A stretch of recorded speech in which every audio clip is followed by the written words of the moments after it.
Olá, esse é o canal Paz e Bem, esse é o Caminhos do Espiritismo. E nós estamos chegando ao fim do estudo de A Gênese, agora no último capítulo, são chegados os tempos. E por conta disso, que é um dos capítulos bastante polêmicos, nós temos aqui o Sérgio Aleixo, que você já conhece, que nos deu algumas aulas especiais. E hoje é com muita alegria que nós nos recebemos para conversar sobre esse capítulo. Tudo bem, Sérgio? Tudo bom, Carla? É um prazer estar aqui com vocês.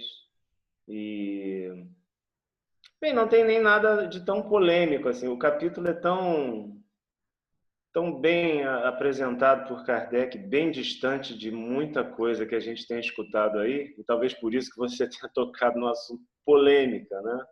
Porque É. realmente o pessoal tira cada coelho da cartola que eu não sei de onde. Mas vamos lá, eu acho que é uma conversa importante porque é um capítulo central nessa ideia espírita da transformação, da regeneração, da transição. Inclusive, o campo semântico é esse mesmo, está no capítulo. Kardec usa essas palavras, mas cada vez menos parece que os kardecistas, ou assim proclamados, entenderam. Ou seja, esse capítulo, né, ele já tem um nome assim que, se a pessoa já não entende, ela já faz uma coisa apocalíptica, né, que são chegados os tempos. E aí vai falando de sinais dos tempos. O que a gente tem ouvido muito no movimento tradicional, no MEB, Movimento Espírita Brasileiro, é as pessoas usarem esse capítulo para justificar tudo. Então, na sua explanação, eu queria que você nos esclarecesse sobre isso, por favor. É, o importante, Carlos, é a gente sempre tem em vista que o Kardec não dá ponto sem nó. Né? Primeira coisa, o Kardec não improvisa. Esquece isso. Não tem improviso nas obras de Kardec. Ele já diz logo na introdução que os materiais estavam prontos desde longo tempo. Imagina. Então, quer dizer, só não tinha chegado, segundo ele, a hora de publicar. Kardec calculava, do jeito dele, o momento de lançar as coisas. Havia sido lançado o livro Os Quatro Evangelhos, do J.B. Rustem, trazendo a tese do corpo fluídico de Jesus, da queda do espírito, da reencarnação como exceção em função de um castigo, já que o erro teria sido cometido no mundo espiritual, nos mundos fluídicos, e só por isso a gente assume a forma da carne, e por aí vai. Isso tinha sido lançado em 1866. O Kardec lança uma crítica, que o Rustem vai chamar de enterro de primeira classe, depois, muito nervoso da vida. E nesse artigo, Kardec vai justamente dizer que justamente o J.B. Rustem, ele se adiantou, ele foi tratar de assuntos como milagres, como profecias, como predições, versículo por versículo, os evangelhos, num momento em que a ideia espírita não estava ainda tão bem desenvolvida assim. São pontos difíceis, são pontos polêmicos, que têm visões diversas da parte das religiões, portanto, abrigam muitos antagonismos. Aí o Kardec explica o quê? Primeiro, ele preferiu falar sobre a moral, para ser aceito sem contestação. Depois, com o passar do tempo, com o público mais familiarizado com os princípios espíritas, ele lançaria uma obra que trataria mais amplamente sobre os evangelhos, sobre as escrituras de um modo geral. E, de fato, assim foi. Só que o J.B. Rustem conseguiu atravancar aí as coisas, conseguiu se atravessar e lançar um cisma dentro do movimento kardecista que criou um espiritismo cristão de tipo místico, não tinha nada a ver com o que o Kardec já vinha fazendo. Né? Mas, enfim, isso só para situar, que eu disse o quê? Que o Kardec não dá ponto sem nó, que o Kardec não improvisa. Então, a gênese, os milagres e as predições, segundo o Espiritismo, não surge assim do nada, não é um coelho que o Kardec tira da cartola. Estava dentro da sua programação. Na introdução do Evangelho segundo o Espiritismo, ele vai lembrar que há 5 partes em que se pode dividir as matérias dos evangelhos. Deixa eu até pegar uma cola aqui, uma cola do meu próprio livro, né? Eu citei isso daí, vou ler no meu livro a citação do Kardec. Mas, enfim, é para facilitar. podem dividir-se em 5 partes as matérias contidas nos evangelhos. Os atos comuns da vida do Cristo. Podemos assim dizer, o homem, o Jesus histórico, né? Portanto, encarnado, nascido de carne e osso, né? Enfrentando as dificuldades necessárias e tudo mais. Os milagres, as predições, as palavras que foram tomadas pela Igreja para fundamento dos seus dogmas e ensino moral. Isso na visão do Kardec, né? Na apresentação em que ele divide os evangelhos. Ora, o que ele fez primeiro? Primeiro tratou da moral, porque ninguém contesta a moral evangélica. É mais fácil a aceitação. Portanto, o que o Kardec tinha em vista? O espiritismo ser melhor acolhido através da tratativa dessa temática. Depois a gente fala sobre os pontos mais polêmicos. Não que o Evangelho segundo o Espiritismo não tenha tratado de alguns deles, como, por exemplo, a reencarnação. Tem um capítulo inteiro sobre reencarnação. É o capítulo 4, né? Nascer de novo. Mas estas outras partes, milagres, predições, atos comuns da vida do Cristo, palavras que a Igreja tomou para fundamentar dogmas, imagina, né? Nitroglicerina pura, melhor deixar isso para depois, não deixar o espiritismo se sedimentar na opinião pública, né? E, enfim, daí surge a Gênese em 1868, e até com uma certa pressão. O pessoal pedindo, poxa, Kardec, lança logo a Gênese. O Rustem já lançou aí os 4 evangelhos, já criou uma confusão danada. Lança aí a Gênese, bota esse material para a gente poder usufruir dessa concepção espírita, dessa aplicação do conhecimento espírita. Ele vai explicar, então, na introdução de A Gênese, que esta nova obra é mais um passo dado no terreno das consequências e das aplicações do espiritismo. Então, não é improviso. Tem gente que acha que o Kardec improvisa. Tem gente que fala isso, cara. Sim. Fala há décadas. Tem gente aí que, sabe, está falando isso há décadas. Eu não gosto de citar nome das pessoas. As pessoas ficam chateadas comigo. Você não fala o nome. É porque não é pessoal. Não tem nada pessoal contra ninguém. Mas eu acho que eles mereciam, às vezes, que eu desse uma pichada, né? Eles ficam me pichando por aí, mas tudo bem. A gente não deve fazer para os outros, né? Eu não gostaria que eles fizessem com a gente. Mas, então, me interessa a ideia horripilante, que Kardec improvisou, por exemplo. O Kardec não sabia o que fazer com o espiritismo depois do Livro dos Médiuns. Aí resolveu tirar o coelho da cartola chamado Evangelho segundo o Espiritismo e cristianizou o espiritismo. Eu digo, gente, pelo amor de Deus, mas não leu nem o Livro dos Espíritos. A figura de Jesus aparece solar no Espiritismo já nas primeiras páginas da doutrina. A moral evangélica é evocada desde o primeiro Livro dos Espíritos, desde o primeiro volume da Revista Espírita, e o Kardec, de repente, improvisou o Evangelho segundo o Espiritismo para popularizar o Espiritismo, para cristianizar. Olha, sinceramente, é muita repugnância à ideia religiosa. Geralmente, essas pessoas são avessas ao aspecto religioso do Espiritismo. Bom, eu lamento, é um problema que elas que tinham que resolver, não é um problema que o Espiritismo tem. Mas, enfim.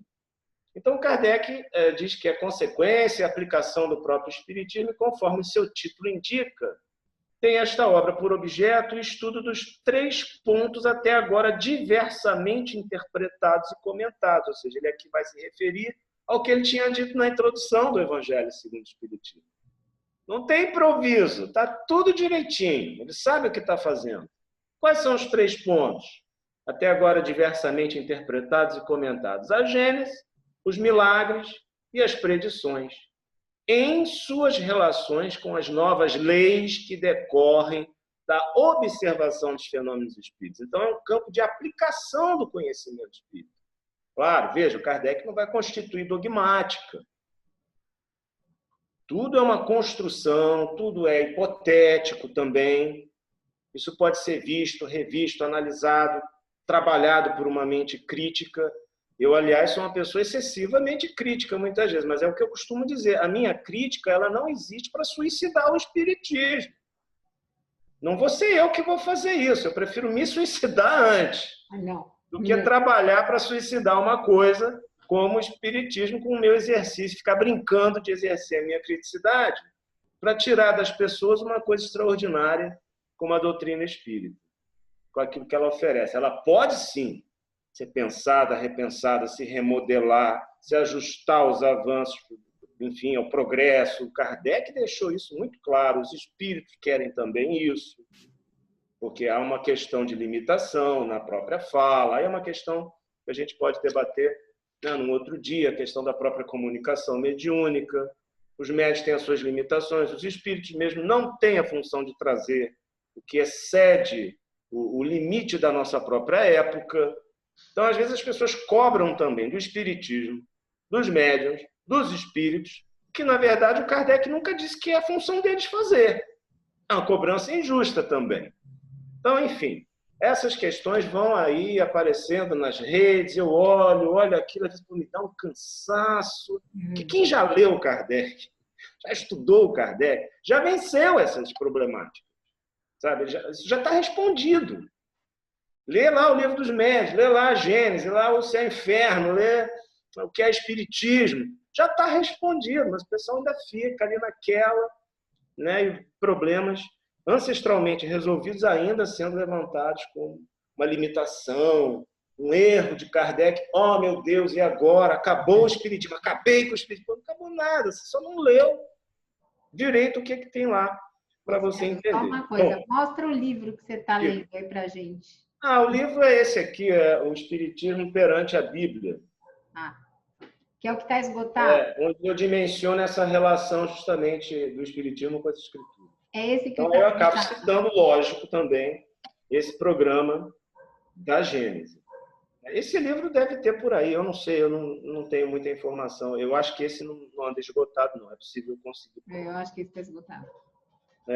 Bem, então, muito bem. Kardec não improvisou, tem um programa, a Gênese está dentro de uma ordem muito bem constituída nas suas publicações.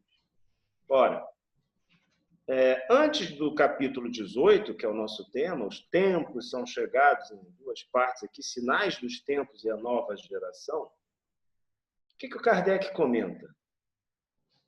Qual é essa parte do livro? As predições. O que são predições? É possível prever o futuro? É uma questão, né?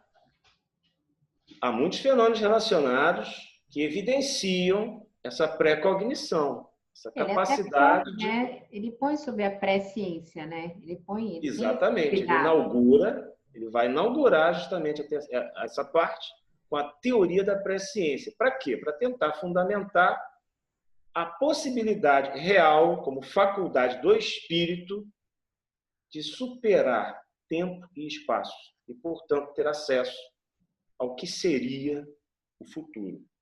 Ele vai entretecer um capítulo maravilhoso, se afastando de todas as residuais místicos e vai atribuir isso a uma faculdade do espírito, que está além do tempo e da matéria. Por isso que ele consegue, eventualmente, entrar nesse tecido que seria o futuro, porque ele não está restrito à matéria, ao tempo. O espírito está para além disso. Inclusive, é uma das provas dessa natureza. O Kardec vai tentar, então, fundamentar isso. E aí vai analisar depois o quê? As predições do Evangelho. Então, aquilo que seriam tradições que remetem a uma possível visão de Jesus ou da tradição escriturística a respeito do futuro. Bem, Kardec segue a tese de que Jesus tinha essas faculdades em amplo grau, tinha a capacidade, sim, de enxergar o futuro, de enxergar o que ia acontecer, etc, etc. Claro que a crítica histórica vai dizer, não, isso aí é uma super sabedoria que foi atribuída a Jesus depois. Eu não digo que está errado, não, porque muitas partes das escrituras, evidentemente, se referem a esse tipo de coisa, é uma construção. Mas eu me pergunto, como espírita e sabedor da teoria da pré-ciência, será que é só isso? Não tem mais nada? Será que essa tradição não abriga algum tipo de conhecimento do futuro embaixo de uma linguagem mais alegórica? Essa é a tese que o Kardec segue, né? Então, eu não nego a contribuição da crítica histórica, mas eu não vou parar com ela, porque ela não me é suficiente. Eu sou espírita. A crítica histórica não quer saber de capacidades do espírito. O espírito não tem nem lugar em qualquer ciência, né? Eu vivo dizendo isso para as pessoas acordarem, porque o espírito ainda fica muito ancorado num discurso do século XIX, onde o espiritismo estava muito mais confortável como ciência. Não virou ciência. Não virou ciência. Agora, deixou de ser uma verdade? Isso é um outro problema. Não. Virar ciência ou não virar ciência é trabalho da gente, trabalho da humanidade. É uma discussão epistemológica, tem épocas de mais interesse, épocas de menos interesse, mas é fato, é real, é o que eu costumo dizer. Se é científico, se não é científico, para mim, que sou espírita, não é um grande problema. Por quê? Porque para mim é prático. Antes de ser científico, é prático. Carla, desculpa cometer essa indiscrição. Você é médium. Sim. Você está muito preocupada se o espiritismo é científico ou não? Não. Por quê? Porque você já sabe que a realidade que ele apresenta está aí à flor da pele da tua faculdade. Então não interessa se o cientista vai dizer para você, Carla, olha, isso aí não é ciência. Aí você vai dizer para ela, mas eu estou vendo um sujeito aqui do seu lado que tem essa e essa característica. O que eu faço, doutor? Né? Pois é. Aí é capaz de internar, né? Vou te dar uma medicação. Vai te receitar medicação supressiva, não é isso? Não. Então, aí que entra a contribuição da doutrina espírita, né? Existe uma faculdade. Então, muito bem, será que Jesus não tinha capacidade, eventualmente, de adentrar nesse tecido tão delicado do futuro, né? E revelar isso a outros? Kardec irá dizer que sim, e vai seguir essa linha. Ora, mas não surge aqui a tese da regeneração da humanidade. O Kardec inventou o espiritismo cristão no Evangelho segundo o Espiritismo, não leu nada antes, né? Então, o pessoal que diz que ele inventou a regeneração aqui na Gênesis, também não leu nem o Livro dos Espíritos, cara. Eu canso, às vezes me dá preguiça, sabe, de ver, porque esse negócio de rede social realmente empoderou uma turma que presta muito desserviço e dá muito trabalho para a gente que, né, já tem alguma responsabilidade, às vezes muita preguiça também para conversar com esse povo, mas tem que ter, né? Porque senão fica uma bagunça que não sobra nada. Eles conseguem destruir tudo. É um desserviço, é uma desinformação. Aliás, empoderou essas falas em todos os setores, né? Na política, na economia, no espiritismo, é uma beleza. Tudo. Bom, é um desafio, né? Faz parte da aprovação. Mas veja bem, cara, vejam bem, meus amigos.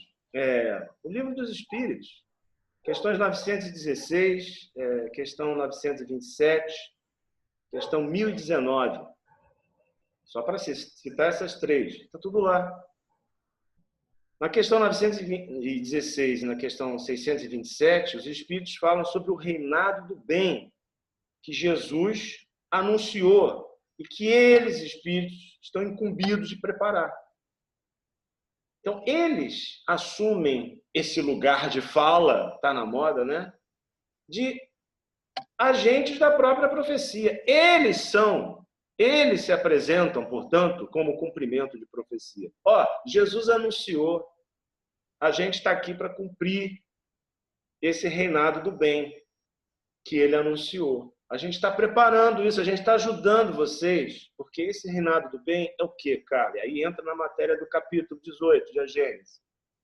A nova ordem social está pautada em quê? 2 palavrinhas: fraternidade e solidariedade. Isso que inclui sororidade por minha conta. Isso inclui sororidade por minha conta. É isso aí. Então não surge do nada. Isso já está lá no Livro dos Espíritos. Na questão 1019, eu vou até abusar um pouco da paciência da turma e vou ler essa questão. É praticamente o resumo do capítulo 18 de A Gênese, só que assinado pelo Espírito São Luís, que era o guia, protetor da Sociedade Parisiense de Estudos Espíritas. Então, o Kardec vai perguntar se o reinado do bem poderá implantar-se algum dia na Terra. Boa pergunta, né? Porque a gente está ansioso, né? A gente vê muita maldade, vê muita miséria, mortes desnecessárias no sentido de que nós poderíamos, sendo uma sociedade melhor, evitá-las. Elas são completamente desnecessárias. Não tinha que ter ninguém morrendo de fome numa sociedade organizada segundo a lei do Cristo. Os Espíritos dizem aqui. É que a gente diz que é cristão, né? A gente diz que está evangelizado, a gente, né, diz que Jesus é o máximo, mas na hora H o que a gente vê é uma sociedade que não tem nada de judaico-cristianismo. O pessoal mete o pau na tradição judaico-cristã, porque o judaico-cristianismo isso, porque o judaico-cristianismo... Cadê judaico-cristianismo, gente? Eu só estou vendo paganismo. Eu não vejo judaico-cristianismo nenhum. Eu não vejo ninguém querendo se sublimar espiritualmente para se identificar com uma divindade única, a imagem e semelhança da qual foi criada. Onde é que tem isso? A gente vê as pessoas mergulhadas no imediatismo absurdo. Nem compaixão, né? Porque nessa época de pandemia o pessoal compra tudo do mercado, até papel higiênico, até o remédio lá, os remédios que dizem que pode curar, que pode não sei o quê. O pessoal vai, compra, tira de quem precisa. É uma doideira generalizada, né? Pronto, você já falou tudo. O que é isso? Cadê o judaico? Cadê o amor ao próximo? Que não foi inovação de Jesus, estava na lei, nos profetas. Amarás a Deus sobre todas as coisas e ao teu próximo como a ti mesmo. Já estava antes de Jesus. O que ele veio? Ele veio cumprir a lei, não veio desrespeitá-la. Enfim, a tradição também diz isso. Jesus não trouxe uma inovação ética. O que ele trouxe foi um apelo e um programa para uma nova sensibilidade. Olha, a gente tem a lei, mas a gente não cumpre. A gente diz que tem que tratar bem o estrangeiro e a gente está cheio de xenofobia. Sabe? E por aí vai. A lei fala de misericórdia e a gente vive fazendo sacrifícios. Mas não purifica o coração. Não é isso? Está tudo lá na lei. Jesus não inovou isso, mas ele veio lembrar, olha só, e o espírito da lei? Não vira realidade nunca? Quando é que vocês vão aprender isso? Vocês vivem dizendo que são filhos de Deus, mas Deus pode fazer filhos dessas pedras aqui. Foi o precursor dele, João Batista, já dizia isso. Jesus provavelmente foi discípulo dele. Começou sua tarefa ali, aprendendo com João. Tudo tem um começo, né? Por que não começar com o primo? Legal, muito legal essa ideia. Agora, o que acontece? O pessoal acha que as coisas surgem por acaso. Na doutrina espírita, o capítulo 17 da Gênesis está todo na questão 1019 do Livro dos Espíritos. Olha o que São Luís diz. O bem reinará na terra quando entre os espíritos que a vêm habitar, os bons predominarem. Predominam os bons? Predominam os maus? As pessoas têm uma tendência a dizer, não, o mal predomina. Eu não gosto de dizer isso com tanta facilidade, porque eu acho assim, se o mal predominasse mesmo, a gente não saía nem na rua, cara. Sabe, é uma coisa que é mais sistêmica do que propriamente das pessoas em si.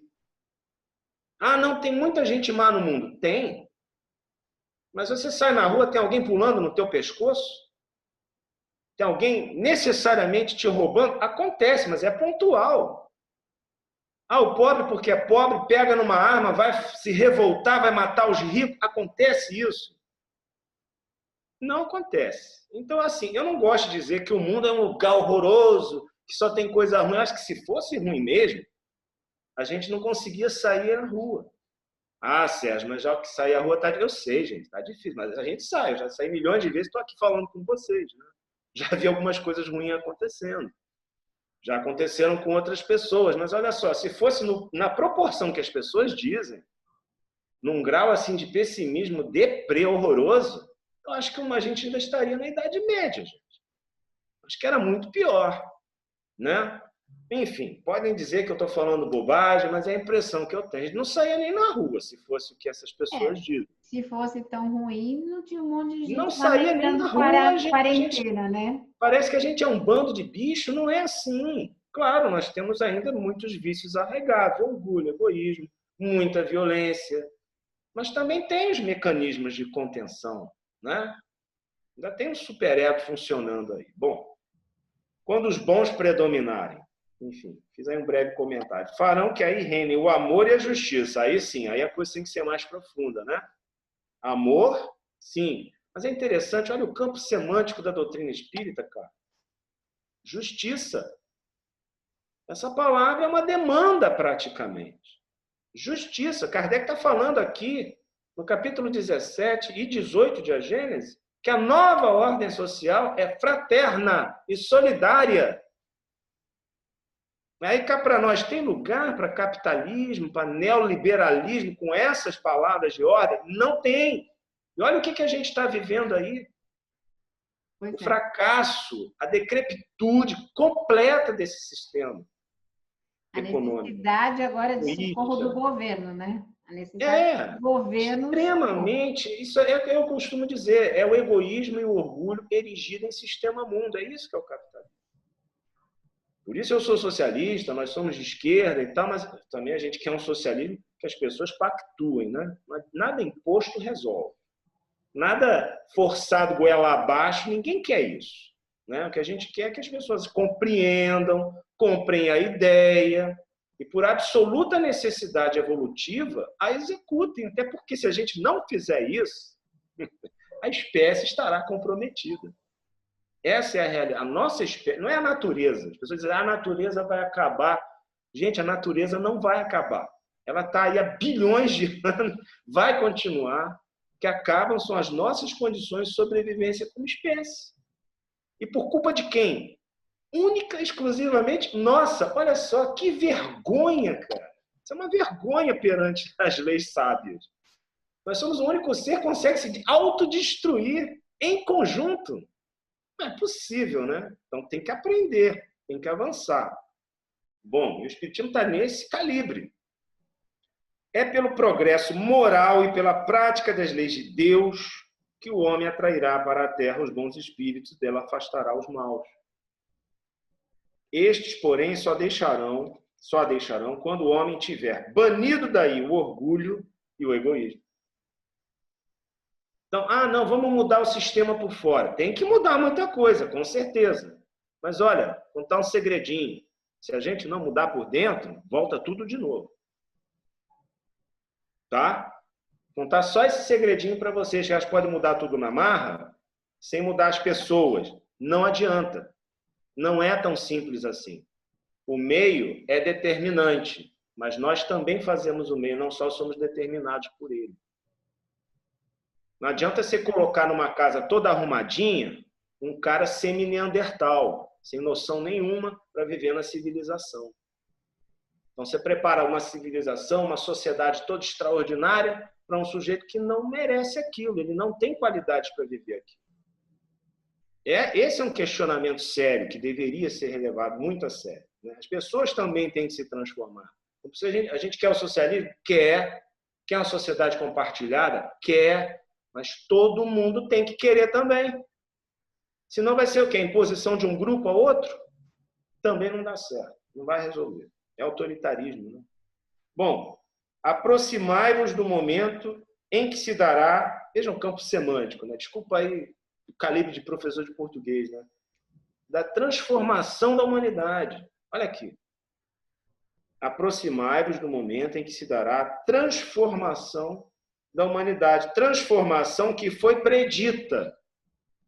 Olha lá, o reinado do bem que Jesus anunciou e que os espíritos preparam. Então, eles se colocam como parte do cumprimento de uma profecia, né? E cuja chegada é acelerada por todos os homens que auxiliam o progresso. Então, não pode desistir, não pode desanimar, não pode dizer, meu Deus, mas é só uma gotinha de água no oceano. Mas se isso tender a se multiplicar, né, aquela história do sonho que o sujeito sonha sozinho, é só um sonho dele. Mas um sonho que todo mundo começa a sonhar junto, vira realidade. Esse é o nosso trabalho. Essa tem que ser a nossa palavra. Não importa. Mas eu vou morrer e não vou ver isso acontecer. Cara, você não vai morrer. Já começa por aí. A mensagem espírita é extraordinária por isso. Você não tem que desistir do bem, você não tem que desistir do que é certo, sabe? Porque isso vai ficar com você, você vai levar e você vai ser um agente disso aqui. Se não vai dominar, se não vai acontecer, não é o mais importante. Agora, faça, não pode desanimar. Porque o desânimo é que é um grande problema também, que contagia, né? O desanimado, não é só coronavírus que pega, não, gente.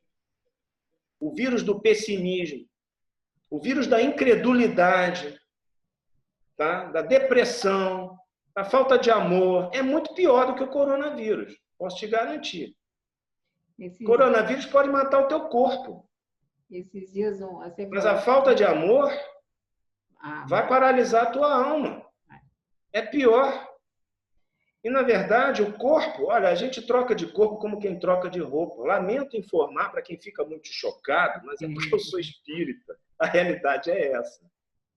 Não pode ficar muito preocupado com o corpo. O corpo, olha, está aí, nós estamos aí numa experiência limite. Eu estou falando aqui agora, daqui a alguns dias, umas semanas, sei lá, posso ter morrido de coronavírus, sei lá. E já vou logo dizer, não chorem por mim, mandem uma prece e tenho certeza que eu vou estar podendo aí fazer o que me for permitido. Ou seja, esses dias... Não tem que ter medo, gente. Tem que ter força. Entendeu? Não tem que ter medo. Chegou até mim e falou assim, nessa linha do que você está falando, o ateu chegou para mim e falou assim, sabe que isso que você fala do espírito, você deve ter alguma razão, porque eu tive um sonho e lá eu percebi que a nossa consciência não morre. Pronto. Eu falei, chama do que você quiser, chama como você quiser, mas você percebeu que tem alguma coisa? Então tá bom. É evidente que a relação cérebro-corpo é importante, mas ela não explica a complexidade da consciência, né? Um bom autor para isso é o Jung, né? Não tem como você explicar a complexidade da consciência só com a relação cérebro-corpo, gente. A mente está acima do cérebro, é muito mais complexa. Tem que ter um agente superior aí, que é o espírito.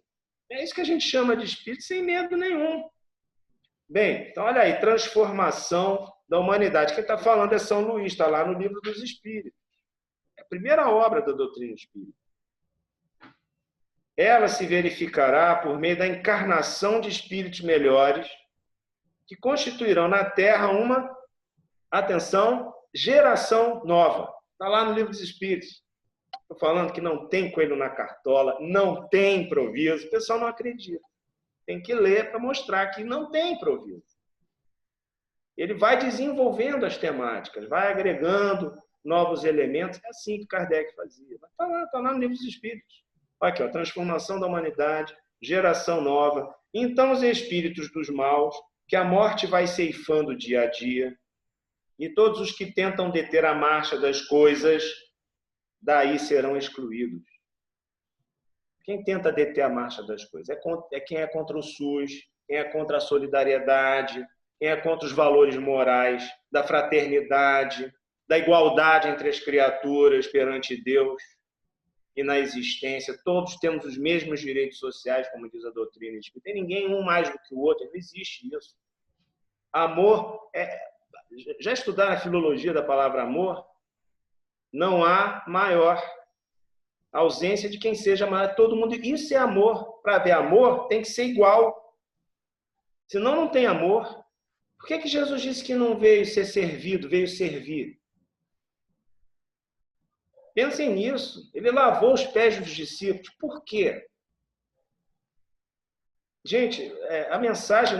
Aí você tratar o evangelho só como uma coisa... Sabe, um monte de escritos que não se sabe nada, não sei o quê. Tem que pegar aquilo ali como um patrimônio espiritual que é. Não importa que não tenha sido só Jesus a falar, que de repente o exemplo... Não importa, é um patrimônio espiritual que a gente tinha que cumprir. Se cumprisse, estava tudo certo. Não estava o que está aí, a gente não estava passando pelo que está passando, se aquilo tivesse cumprido. Bem... Vamos lá, eu sou suspeito para falar dessas coisas, né? Mas sei lá, a gente precisa, né, dar uma chacoalhada, parece que o pessoal está dormindo. Olha o evangelho, olha com desdém. Ah, isso é tudo mentira, não sei o que. Mentira o quê, cara? Mentira é a nossa falta de amor, de solidariedade, de compreensão. O evangelho, a Bíblia, os grandes exemplos estão ali. É que as pessoas não sabem valorizar, não sabem ler. De repente, só existe Malafaia, só existe Macedo, só existe fundamentalista, não existe mais Frei Beto, não existe mais Leonardo Boff, não existe mais Lula Lancelotti, não existe mais os grandes religiosos, gente. Pelo amor de Deus, que ojeriza é essa a religião? Problemas são os religiosos, não tem nada com a religião, é um complexo de valores elevados. É que a gente não cumpre aquilo ali. A gente bota uma máscara e não faz nada. Esse é que é o problema. Não é? Bom, tá tudo aqui, ó, geração nova, transformação da humanidade. Vou adiantar um pouquinho e vou lá para outra palavrinha-chave para terminar aqui o comentário. Quanto tempo tem aí, Carla? Tem que me parar, porque os meus guias têm esse problema. Mesmo que estão indisciplinados. Não tem. Bom, já deu, acho que é meia hora, mas a gente vai mais. Meia hora? Sério? Isso é prova do espírito. Eu não senti o tempo passar. Já deve ter dado 20 minutos. Eu também não senti, mas vamos até o fim. Para mim parece que são 5 minutos. É um negócio assim. Isso para mim é prova do espírito. Não. Essa matéria eu estava aqui muito. Todos vós, homens de fé e de boa vontade, trabalhai, pois, com zelo e coragem na grande obra da regeneração. Então, gente, o capítulo 17, capítulo 18 de A Gênesis está antecipado na questão 1019 do Livro dos Espíritos. Como é que vai acontecer essa seleção? Pela substituição dos espíritos. Ah, mas serão espíritos necessariamente novos que não estavam na Terra? Eventualmente pode acontecer. Gente que vem de fora. Mas também o pessoal que está aqui e que melhora. Constitui uma geração nova. Vem com disposições diferentes das anteriores. Pode acontecer. É o ideal que aconteça. Então, veja. Minha tese, né? Qual é o princípio que eu parti? Não tem improviso. Não tem improviso. Esquece isso. Kardec não improvisa. Ele sabe o que está fazendo, ele cumpre um programa, vai na risca. Entendeu? Até porque, como pedagogo, né, ele tinha uma responsabilidade, né? Ele não ia Falou tudo agora. O histórico dele. Organização. Organização. Por isso ele tem um papel muito importante na doutrina espírita. No nível autoral, inclusive. Não adianta colocar Kardec só como secretário de espíritos, não. Não é verdade.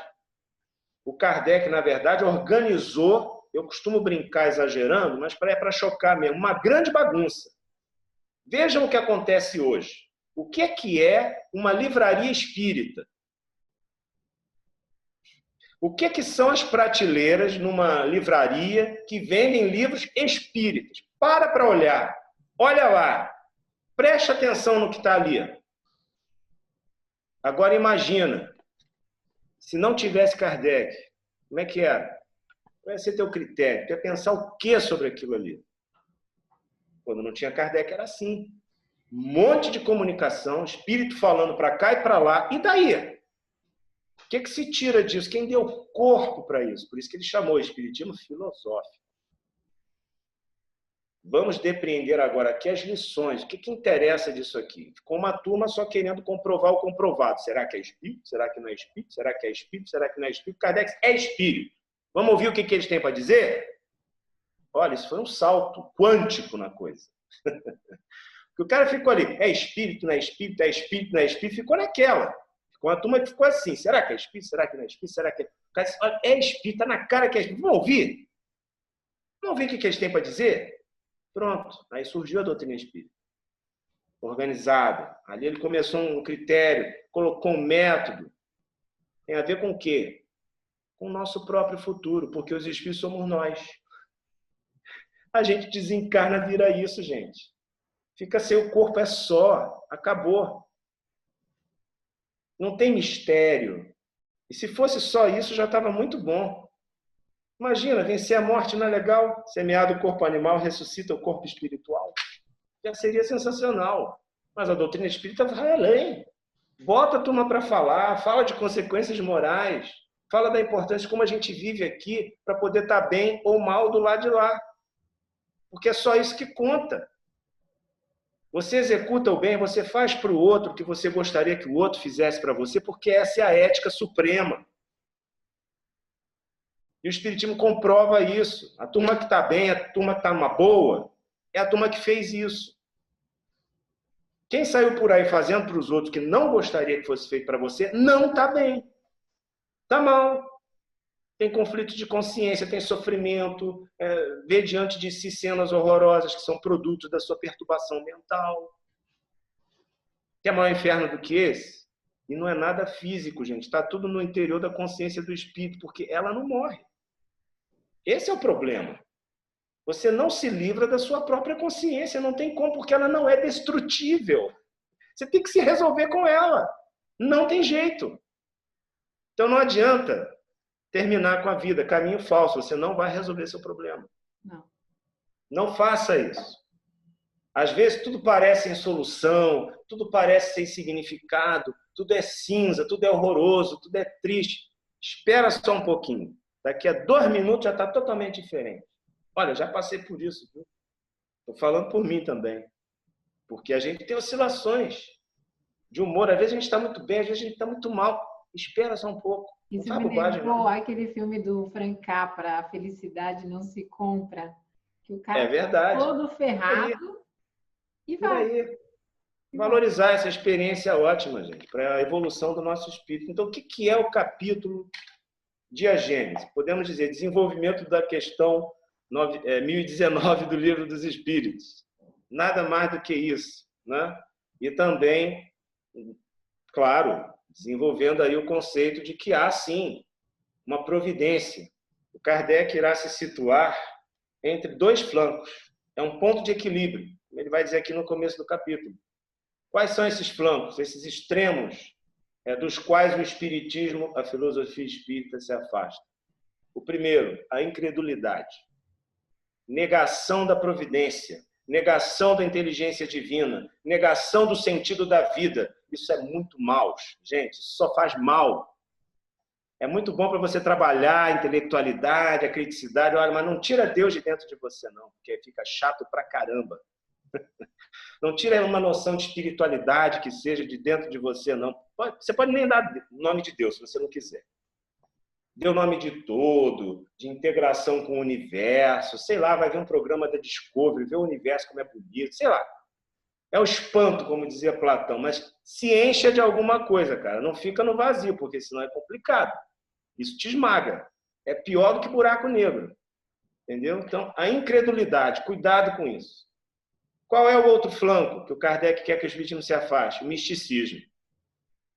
A ideia de que as leis naturais podem ser perturbadas por intervenções sobrenaturais. Aí é a grande influência do positivo. Não tem nada sobrenatural. Olha aí o coronavírus, por exemplo. Ah, porque era guerra biológica. Eu também estava pensando que era guerra biológica. Está aprovado agora, saiu na Nature, né? É um vírus natural, seleção natural. Não foi reproduzido em laboratório, nada disso. É uma questão natural aí com a qual nós temos que lidar, como tantas outras. Já lidamos antes e continuamos lidando. Ah, meu Deus, então foi um anjo maldito que trouxe isso para... Não, anjo nenhum trouxe isso para a gente. Isso aí está no contexto das leis naturais. Faz parte de uma coisinha que a filosofia espírita chama de provas e expiações. É simples assim. O pessoal cria muito sistema em cima de alguma coisa. Provas e expiações. Você está na chuva é para se molhar, meu amigo. O espírito não vem para a matéria para passear no shopping só, não. Você tem que enfrentar a dor. Até porque fechado. Você tem que enfrentar a doença. Você tem que enfrentar o limite da morte, que é só a transferência, a mudança de casa, como dizia Vitor Hugo. Morrer é mudar-se, é só isso. Você tem que enfrentar isso aí. Senão você não evolui. Agora tem que enfrentar o coronavírus. É assim que é.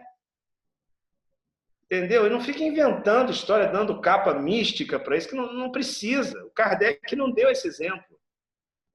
Os espíritos interferem na ordem das leis naturais? Não. As leis naturais são perfeitas. O espírito não fica interferindo na lei natural. Quando ele atua, ele está atuando em função da lei natural. Nunca improvisa nada também. E mesmo assim, diz aqui o Kardec, quando analisa a passagem da tempestade aplacada, nós não sabemos como é que os espíritos atuam sobre os elementos naturais. Não dá para criar sistema em cima disso. Tá? Então vamos estudar aqui a Gênese e ver como é que a filosofia espírita trabalha isso. Então, afaste-se desses 2 flancos, tanto da incredulidade quanto do misticismo. O equilíbrio da filosofia espírita é esse. Poxa, se os espíritos aprendessem isso, a gente pagava muito menos mico do que tem pagado. Desculpe a expressão, mas é para o povo entender mesmo. Entendeu? O espiritismo virou motivo de chacota.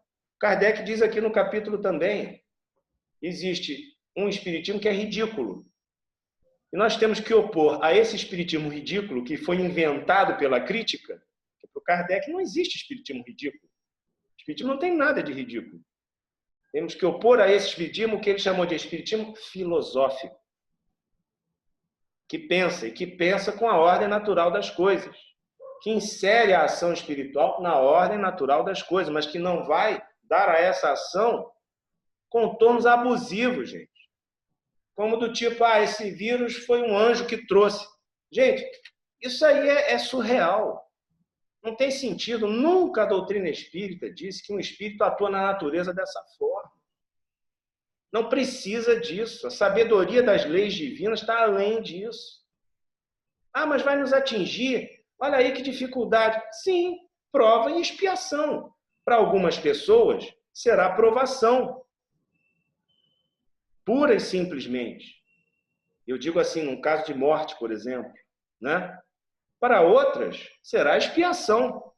Depende do caso. Não, é uma expiação coletiva porque atingiu todo mundo. Nem sempre é expiação coletiva. Nem sempre aquele grupo todo está ligado a um mesmo problema no passado. Isso é que seria uma expiação coletiva. Não necessariamente. Para um, é simples prova. Está servindo. A gente está aqui, está na chuva para se molhar. Para outro, além de simples prova, vai ser também expiação, porque tem alguma coisa a ver com seus equívocos no passado. Nós não sabemos exatamente, mas pode ter a ver. Então, para ele tem valor de expiação também. Sérgio, onde você está tirando isso? Estou tirando o Evangelho segundo o Espiritismo. Já leu lá o capítulo 5º? Bem-aventurados os aflitos. Veja o número 9, o que o Kardec diz. Que extraordinário. Essa é boa para a turma que diz que tudo é karma. Não dá um passo sem ter medo do karma. Já começa que karma não é uma palavra do Espiritismo. Não. Embora ele abrigue a ideia geral de karma, né? Que é de causalidade entre as existências. É o que Kardec chamou de reencarnações solidárias umas com as outras. Nós sofremos os efeitos do que fazemos, é óbvio, né? Mas o que o Kardec irá dizer? Toda expiação serve de prova, Sim. Mas nem toda prova é expiação. Então, tira o cavalo das coisas e dizer, tudo é expiação. Tudo. Não é. A gente passa por certas coisas que só tem valor mesmo de prova. Não é porque você errou lá no passado. Agora estou aí pegando o coronavírus, está vendo? Que expiação? Você não sabe, pode ser uma expiação, pode não ser também. Esse é o pensamento filosófico espírita. Não fica, divagando em teses sem nenhum fundamento. Claro, se tiver uma informação mais precisa dos guias espirituais, por um médium confiável, eventualmente se pode avaliar uma situação individualmente, né? Mas se não tem essa informação, meu amigo, acabou. Não fique divagando. Prova e expiação, não precisa chamar nenhum anjo maldito, nenhum monstro, e não sei o que. Isso é tudo bobagem. Não tem sentido nenhum. Os espíritos estão na ordem natural das coisas, provando e expiando, porque o processo é de evolução espiritual. E esse capítulo de A Gênese, além de dizer isso, outra coisa que eu não posso deixar de dizer, né? Falei sobre a ordem ser a solidariedade e a fraternidade. Haverá, então, a mudança nas instituições, mudança nas leis, mudança na estruturação da sociedade, porque tudo tem que se ajustar a esses vetores. Um espírito avançado, uma pessoa evoluída, uma civilização mais adiantada, necessariamente é fraterna e solidária. Se não for, é atrasada. Por isso nós somos atrasados, porque não somos solidários e não somos fraternos. Por isso é capitalismo. Porque não tem fraternidade nem solidariedade. Quando a gente crescer em solidariedade, em fraternidade, isso virar sistema, aí acaba o capitalismo, aí começa o socialismo real. Real, não é nada imposto. É alguma coisa natural, da evolução das pessoas. As pessoas querem, as pessoas anseiam por aquilo. Não é alguma coisa que meia dúzia tem que impor goela abaixo dos outros, ainda mais com violência. Você fundar a era da fraternidade com base na violência é uma piada de mau gosto, né? Só pode ser. O que Kardec vai dizer fundamentalmente nesse capítulo, gente? Para finalizar, porque também não quero abusar da paciência de vocês. E está muito calor aqui no Rio e eu estou sem o ar-condicionado ligado, porque senão a minha garganta, né, vai para o espaço. Progresso intelectual só não resolve. É o que ele diz nesse capítulo aqui. Só progresso intelectual não vai resolver. Então o pessoal bota tudo na conta da educação. Educação vista como instrução. Não vai resolver. Mal se tem isso. Diga-se de passagem, né? Sim. E mesmo que se tivesse, não resolve. Temos aí países altamente intelectualizados, todo mundo com doutorado, mestrado, não sei o quê, e você vê lá os mesmos problemas humanos. Altos índices de suicídio, por exemplo. Não se entende, porque o cara tem tudo, se suicida de tédio, gente. Pelo amor de Deus, sabe o que é isso? É falta de espiritualidade. Cadê a fraternidade? Cadê a solidariedade? Ou seja, o Kardec está dizendo aqui, não basta o bem-estar material. O que garante a felicidade, diz Kardec, é o bem-estar moral. E para isso só o progresso intelectual não adianta. Tem que ter progresso moral. O que é progresso moral para o Espiritismo? Sublimar o espírito no cumprimento das leis morais. Exemplo maior, a caridade evangélica. A caridade evangélica, diz o Kardec aqui, tem por sinônimo a palavra fraternidade. Quem é caridoso é fraterno. Quem é fraterno considera todo mundo irmão. Se é irmão, é igual porque vem do mesmo lugar, vem da mesma fonte. Tem ninguém filho de chocadeira aqui, todo mundo é filho de Deus. Acabou, é muito simples, a mensagem é muito simples, mas é isso que dá o conteúdo subversivo dela em relação ao que está aí. A gente vê essas religiões todas aí, que são, na verdade, anti-religiões. Chama de cristianismo, tem nada de cristianismo. Não como o Espiritismo entende o cristianismo.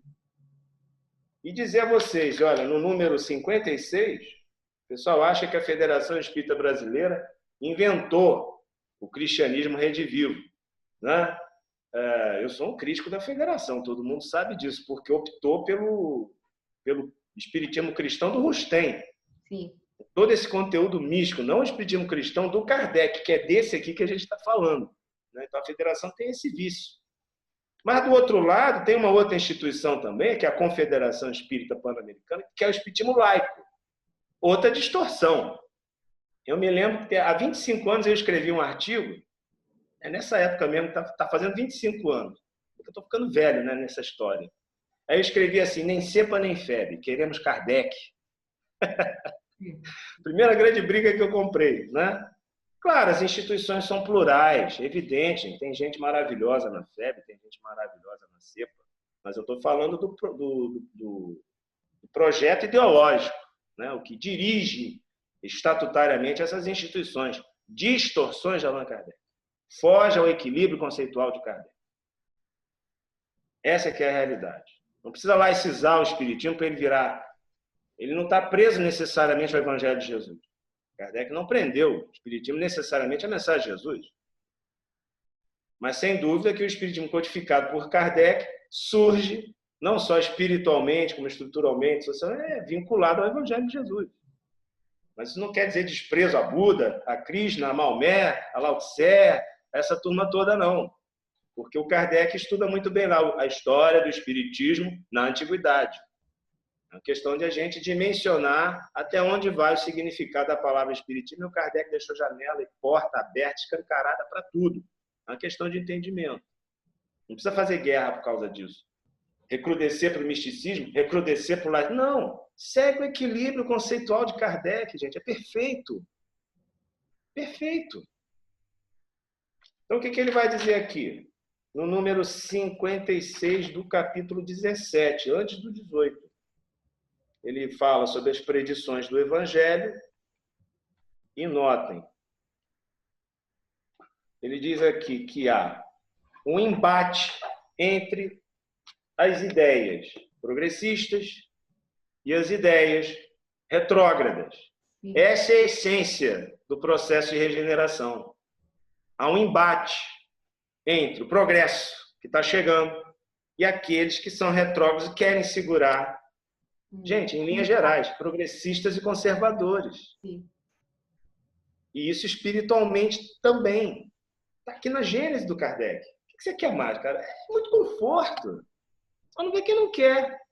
Eu gosto de falar que eu fico confortavelmente na minha poltrona kardecista, assistindo o filme, assim, com pouquíssimas surpresas. Está tudo aqui.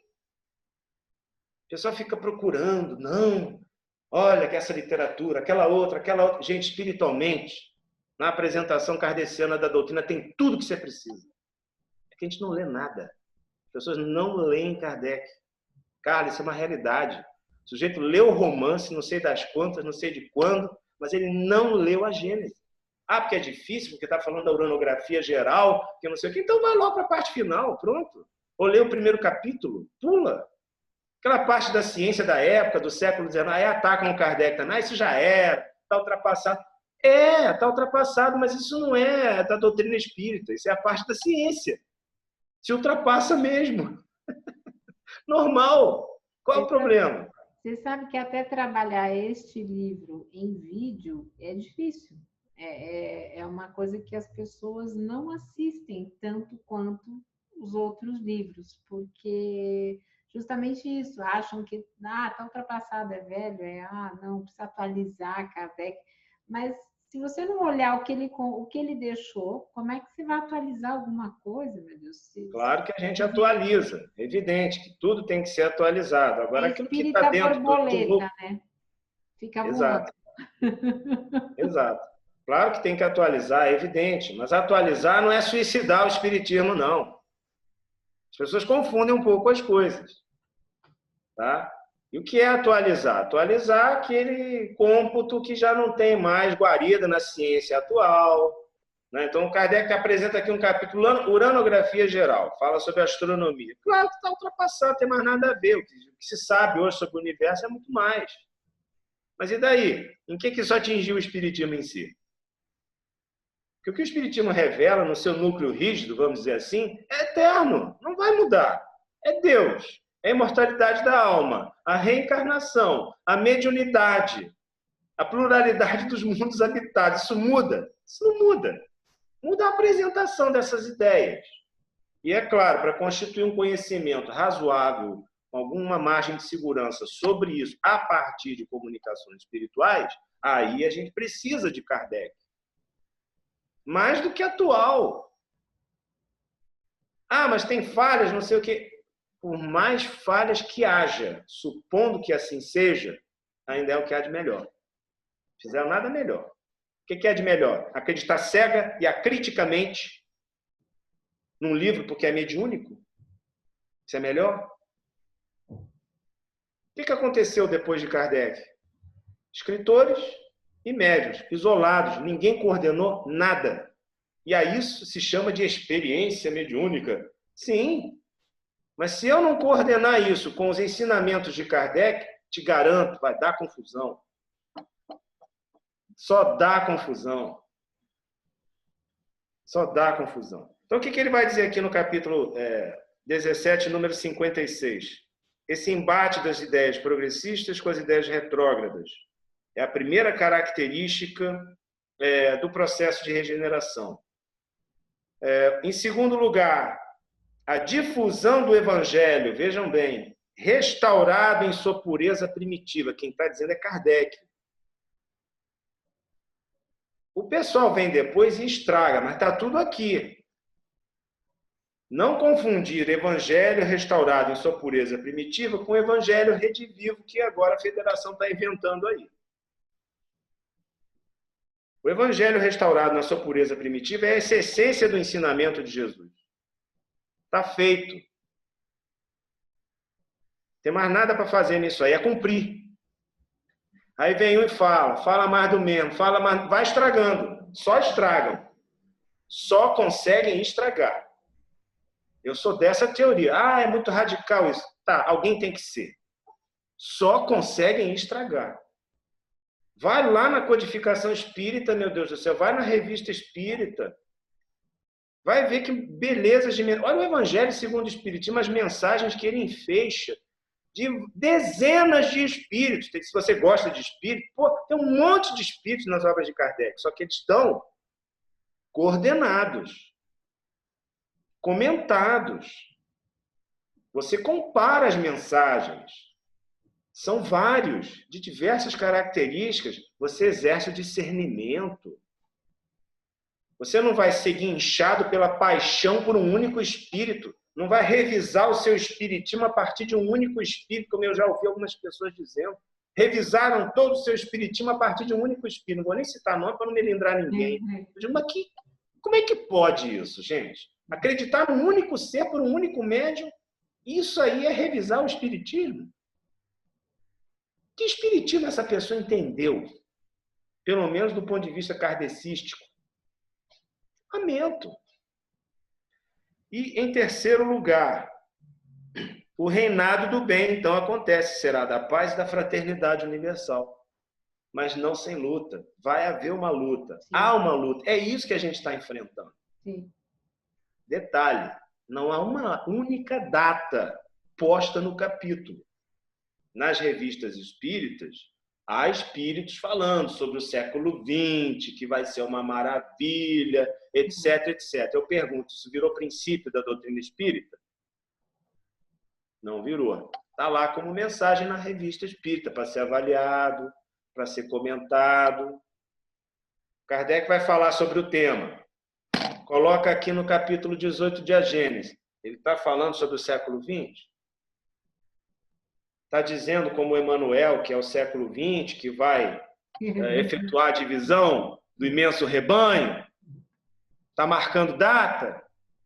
Ah, não, Sérgio, mas outros espíritos marcaram lá, o Sanson marcou. Estou perguntando se o Kardec está marcando. Está falando alguma coisa aqui no capítulo? Não está. Não está. E lá no capítulo 16, quando ele vai falar sobre a presciência, ele vai dizer que os espíritos que fazem predições com data marcada são motivo legítimo de suspeição. Tá certo? Então isso vale para os espíritos que se comunicaram com ele também. Vale para o Emmanuel, que marcou data. Todo mundo fica querendo salvar a pele dele. Eu não salvo, não. Põe A Caminho da Luz, leiam lá o capítulo 25. Ele começou com isso. Em 1938. Fora aquela cosmogonia ridícula que ele coloca para abrir o livro. Né? A Terra se soltando do Sol. Não foi assim. A ciência diz que não foi. A Terra não se desprendeu do Sol. Então, por que ele começa o livro com aquela papagaiada toda? É para dizer, eu sou o tal, eu sou o bom. Olha, eu estou vendo aqui como é que as coisas começaram. Olha que beleza. O cara te leva para fazer um passeio, parece até a Discovery. Só que está tudo errado. Aí o espiritismo é que paga o pato depois, gente. Ah, Sérgio, mas as mensagens do Galileu também estão erradas. Aham, e o que está errado a gente risca. Sabe o que o Erasto ensinou para o Kardec? Aquilo que tiver contra a razão, contra o bom senso, que tiver em erro, risca das comunicações. Está lá, está no livro dos médiuns. Acha que me assusta por falar que algum espírito digitou bobagem para o Kardec? Eu quero saber se ele engoliu. Não. Ah, engoliu. Tá, então agora a gente corrige, porque ele autorizou. Pronto, não tem drama, gente. Não tem, o pessoal fica num drama. Outro dia alguém estava desesperado porque leu que o Stephen Hawking disse que Deus não existia. Eu digo, gente, é só a opinião dele, e daí? E daí? Lê lá a introdução do Livro dos Espíritos. O que interessa a opinião do cientista sobre a manifestação espírita, sobre a existência de Deus? É matéria dele? Não. Então, a opinião dele, o que tem? Ele pode ter a opinião dele. Por que te assusta? Gente, por favor, pelo amor dos deuses, se você não acredita em Deus, pelo amor dos deuses, pelo menos, né? E aí? O que falta, Sérgio Aleixo? Bom, basicamente o capítulo fala disso, não tem data, é o reino do bem, é a separação dos tais entre bodes e ovelhas, aquela... Kardec segue a ideia de que as alegorias ocultam verdades. Essa seleção não tem nada de extraordinário do ponto de vista visível. Tem gente esperando Jesus voltar num disco voador. Tem as ideias mais estranhas acontecendo por aí. Ah, tem. Doutrina espírita sepultou tudo isso. Tem até gente que usa máscara descartável na testa. Pois é, né? Eu ocupo a cargo da presidência. Enfim, acabou, não tem mais nada disso. Kardec acabou com isso. Ele diz aqui, não são as entranhas da terra que se movimentam, mas as da sociedade. Então, cataclismos acontecem, enfim, problemas até sanitários que levam muitas vidas embora. Olha, vou terminar lendo esse trecho que fala sobre isso, que a gente está vivendo esse momento, e aí eu acho que nos ajuda nessa compreensão aí. Deixa eu ver se eu acho, gente. Pô, é brincadeira como eu sou indisciplinado aqui nessa história. Mas o livro está tudo rabiscado, enfim. É muito interessante porque a gente fica muito preocupado com a vida do corpo físico, né? Eu digo, mas onde é que está a fé desses espíritas, né? Tão preocupados com o corpo? A regeneração da humanidade, portanto, não tem absolutamente necessidade da renovação integral dos espíritos, basta uma modificação em suas disposições morais. Nós mesmos, melhorados, podemos voltar e integrar a Terra regenerada. Aí ele segue adiante falando sobre as catástrofes, sobre grandes ocorrências de mortes muito numerosas. É o que se observa quase sempre após os grandes choques que dizimam populações. Olha, nós podemos estar aí à beira de um grande choque que dizima populações, ou não? Podemos. Não teve aí um tsunami que desencarnou, ou fez desencarnar mais de 200 mil pessoas? O que é esse vírus? Ele pode ser um tsunami biológico também. E é natural, diga-se de passar, é natural, não é guerra biológica não, gente. Está provado, o negócio é seleção natural, o vírus está na natureza. E não dá para saber, né, Sérgio, se quem vai desencarnar vai para outro planeta, né? Porque tem essa tradição também, porque desencarnou não dá para saber.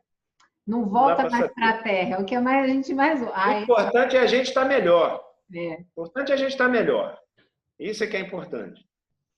Os flagelos destruidores, vejam bem o que diz o Kardec aqui, apenas destroem o corpo. Essa é a parte pior do espiritismo. Muita gente diz, eu acho lindo. Eu acho maravilhoso. Aqui que ele se distingue. Não atingem o espírito. Ativam o movimento de vai e vem entre o mundo corporal e o mundo espiritual. Ai, meu Deus, que tragédia, não sei o quê. Ninguém morreu. Os espíritos desencarnaram. É natural, eles têm que evoluir. Nós temos que evoluir, gente. E, por consequência, o movimento progressivo dos espíritos encarnados e desencarnados. Ou seja, faz parte, é necessário e é bom para o processo evolutivo. Lamento informar. Kardec diz isso, a doutrina ensina isso. Para que ficar construindo, sabe?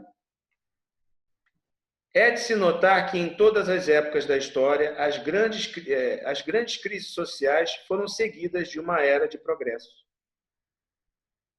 Então, muitas vezes, gente, são coisas que vão levar ao progresso. Vai ativar o desenvolvimento dos espíritos. Você volta para cá ou vai para outro mundo, é o teu corpo que vai morrer. Não é você que vai morrer. Essa é a mensagem espírita. Agora o pessoal quer deixar o corpo para sempre, quer ficar no corpo para sempre. Esse é que é o grande problema. A gente está no mundo, mas a gente não é dele. Nós somos seres espirituais tendo uma experiência material. Nós não somos seres materiais que eventualmente têm experiências espirituais. Está errado isso daí. Então é importante ter esse conhecimento claro. Aqui, eu estou falando aqui de processos que sejam naturais. Obviamente. Sim. Né? Aquilo que é provocado tem responsabilidade humana. É outro papo. Aí nós, como sociedade, temos que agir. Isso tem que ser precário, tem que ser vigiado, as pessoas têm que ser concitadas as suas responsabilidades, temos que ter atuação. Podemos nos alienar e dizer, não, deixa para lá. Não, senhor. Estamos integrados, tem que ter consciência social, consciência política, falando de processos naturais. Tá? Agora, aquilo que é causado por nós mesmos, nós temos que ir evoluindo enquanto sociedade, acabar com isso. Aquilo que é erro nosso, que é engendrado pela nossa ganância, pelo nosso orgulho, pela nossa inveja, isso tem que ser corrigido. Ah, mas é de um, é de dois, é de meia dúzia. Sim, mas a sociedade toda está fazendo o quê? Está assistindo também. Fica assistindo, fica vendo na televisão, fica vendo na internet. É que tem uma inversão. Não vou falar de mobilização agora, que não pode, né? Mas não, tem que se mobilizar. Não pode, não pode. Né? Tem uma inversão, né, Sérgio? Porque as pessoas naturalizam, elas divinizam a desigualdade social e elas acham que a peste, o vírus, uma coisa natural, também é de Deus. Quer dizer, tudo vira de Deus e não tem nada. Evidentemente que as leis divinas são inteligentes. Evidentemente que existe uma providência em tudo. Nós admitimos que Deus é a inteligência suprema, é a causa primária de todas as coisas. Agora, quando foi perguntado, quando Kardec perguntou aos espíritos sobre a desigualdade das condições sociais, na questão 607, acho, do Livro dos Espíritos, se isso é uma lei de Deus, se é uma lei natural, disse, não. Isso é obra vossa, não é lei divina. É o nosso egoísmo, é a nossa ganância, é a nossa inveja, é o nosso orgulho, que cria falsas diferenças. Nós somos iguais. Claro, temos disposições íntimas diferentes, eventualmente. Mas não é tão diferente assim, não. Nós temos um pouquinho de tudo, todo mundo ainda. Então, essa desigualdade toda ela é alimentada, ela é provocada por um sistema. Está analisado aí daí a necessidade da crítica socialista. Ela desvenda isso. Então, isso tem que ser resolvido. Por quem? Pela sociedade. A gente está assistindo. Se tem meia dúzia que está provocando, é porque milhões, até bilhões, estão deixando.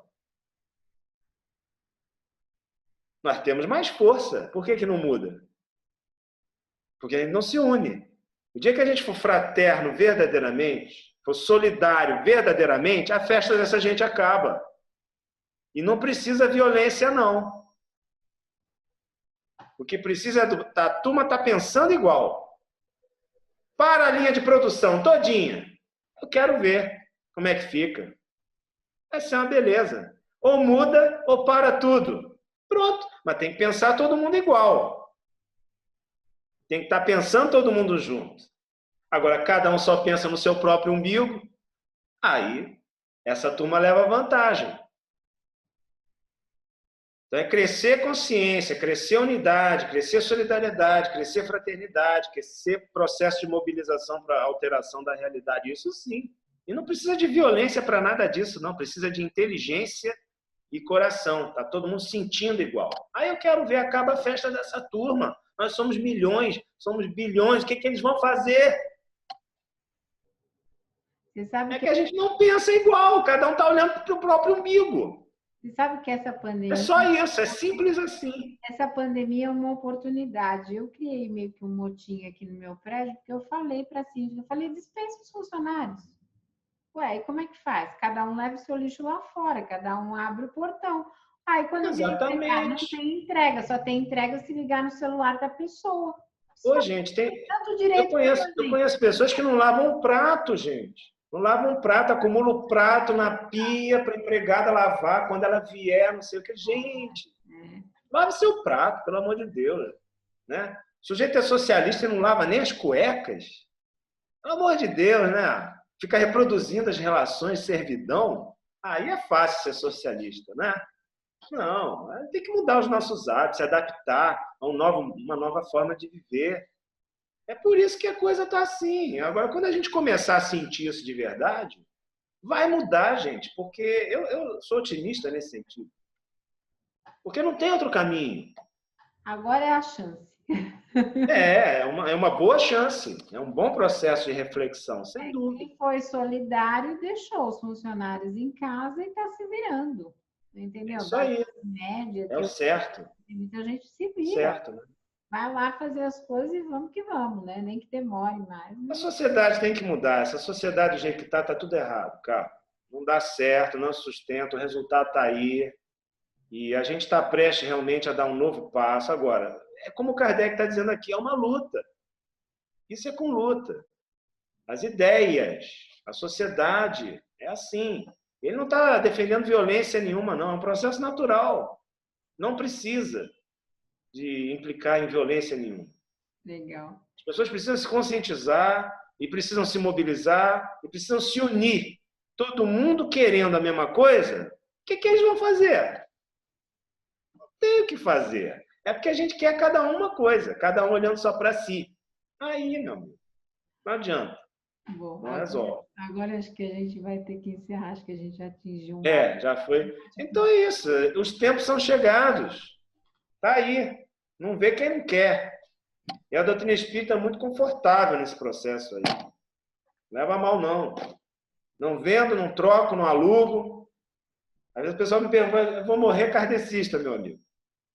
Eu também. Não preciso mudar, estou satisfeito. Eu quero desencarnar com calma. Respeito por liberdade de consciência a todos, mas me permitam essa pequena empáfia. Estou muito satisfeito no kardecismo. Tenho a menor necessidade de mudar. Tem todos os instrumentos aqui.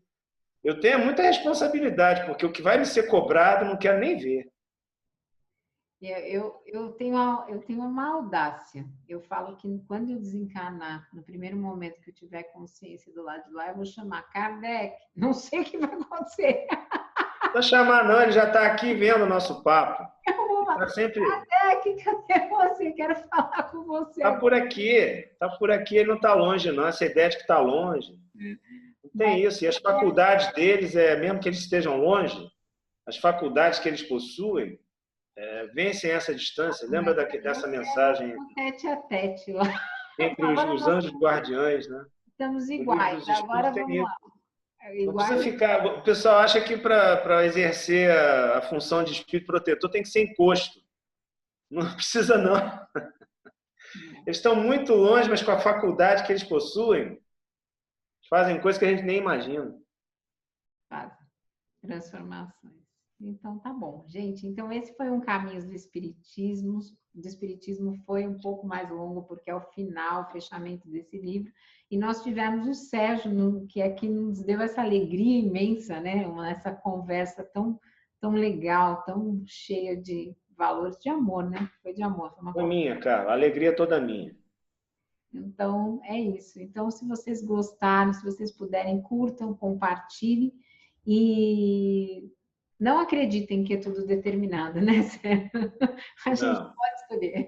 A única coisa que tem que ser determinada é a nossa vontade no bem comum, sobretudo. Aí a gente vence tudo. Legal, gente. Então, um beijo grande. Obrigada, Sérgio. Um abraço.